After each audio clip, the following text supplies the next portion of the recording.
Hello and welcome to Chapter 39. Chapter 39.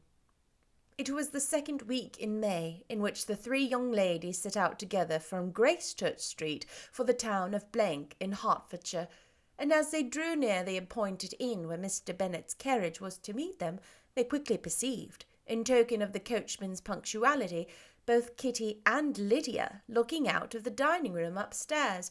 These two girls had been above an hour in the place, happily employed in visiting an opposite milliner, watching the sentinel on guard, in dressing a salad and cucumber. After welcoming their sisters, they triumphantly displayed a table set out with such cold meat as an inn larder usually affords, exclaiming, "Is not this nice? Is not this an agreeable surprise?" "And we mean to treat you all," added Lydia. "But you must lend us the money, for we have all just spent ours at the shop out there." Then showing her purchases, "Look here, I have bought this bonnet. I do not think it is very pretty, but I thought I might as well buy it as not. I shall pull it to pieces as soon as I get home and see if I can make it up any better."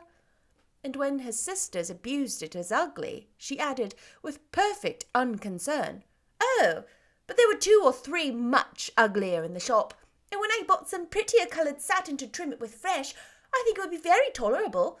Besides, it will not much signify what one wears this summer, after the blanks shall have left Meryton. They are going in a fortnight." "They are indeed," cried Elizabeth, with the greatest satisfaction. "They are going to be encamped near Brighton, and I do so want papa to take us there for the summer. It would be such a delicious scheme, and I dare say would hardly cost anything at all. Mamma would like to go too, of all things. Only think what a miserable summer we will have." Yes, thought Elizabeth, that would be a delightful scheme indeed, and completely do for us at once. Good heaven!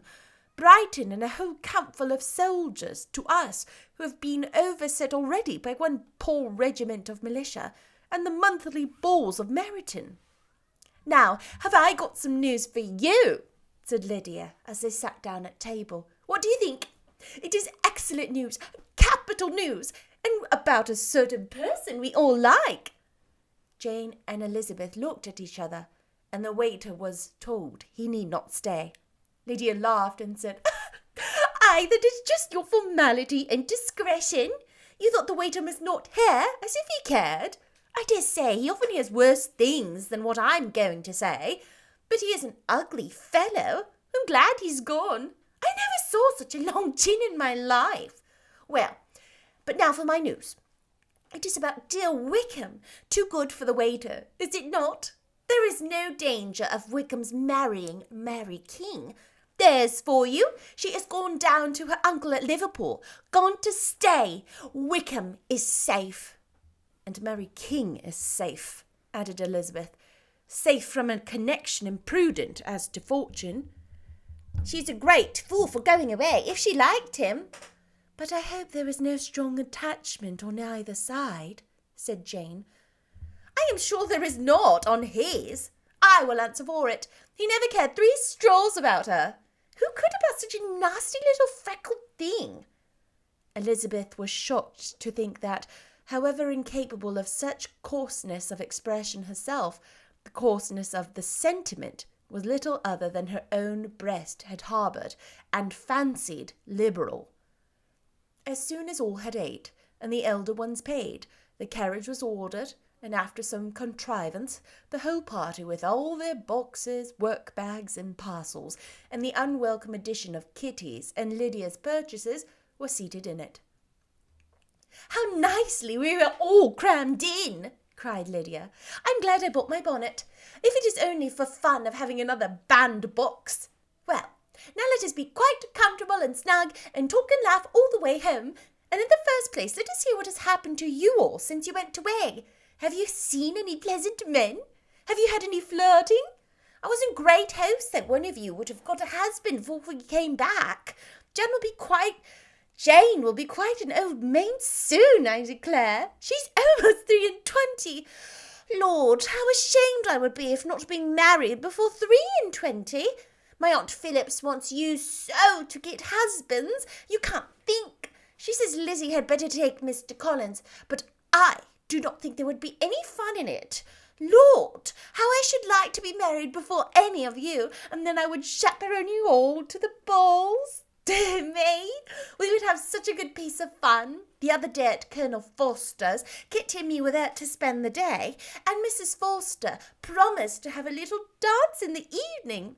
By the by, Mrs. Forster and I are such friends, and so she asked the two Harringtons to come.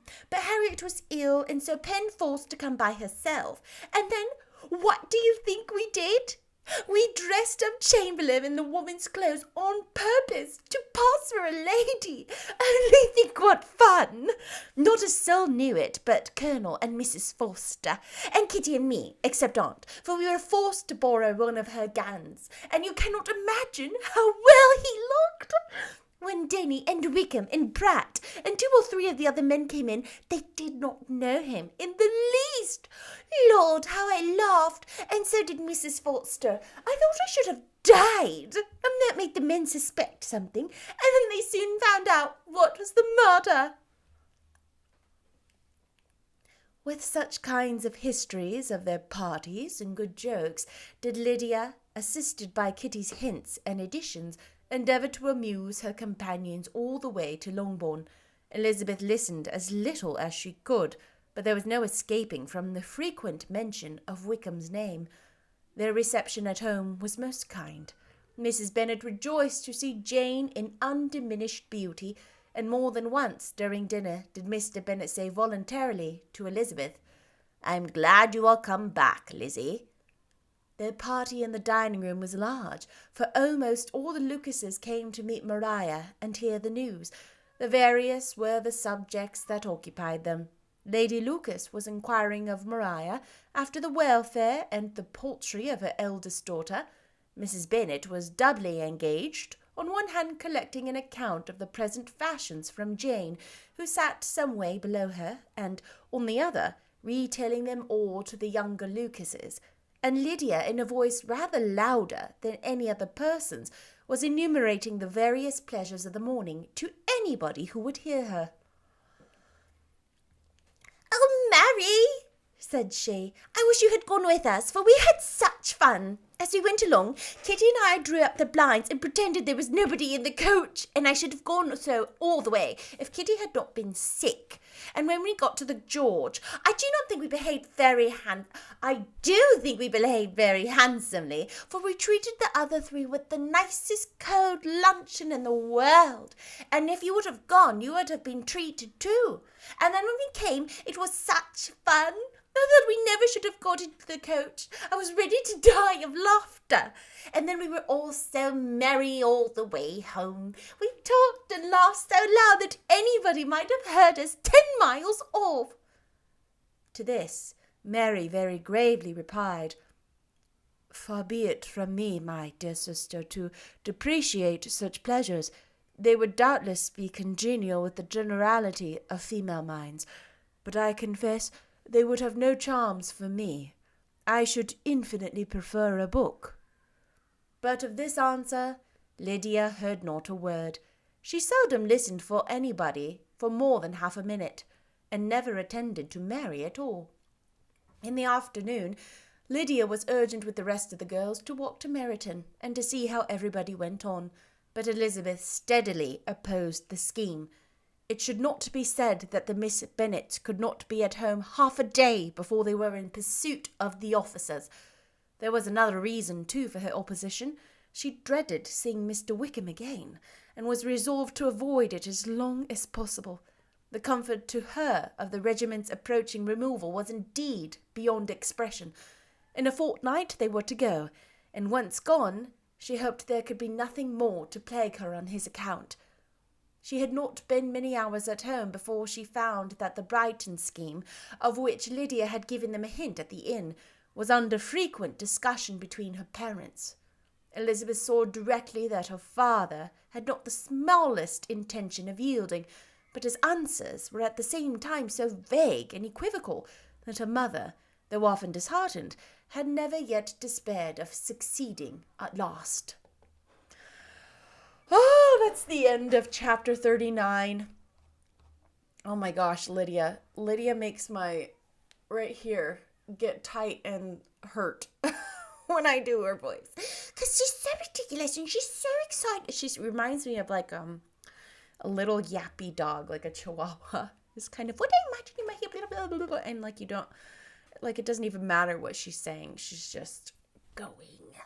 Anyway, I will see you next time with chapter 40. Oh my goodness, we are on chapter 40. I will see you next time. Bye-bye.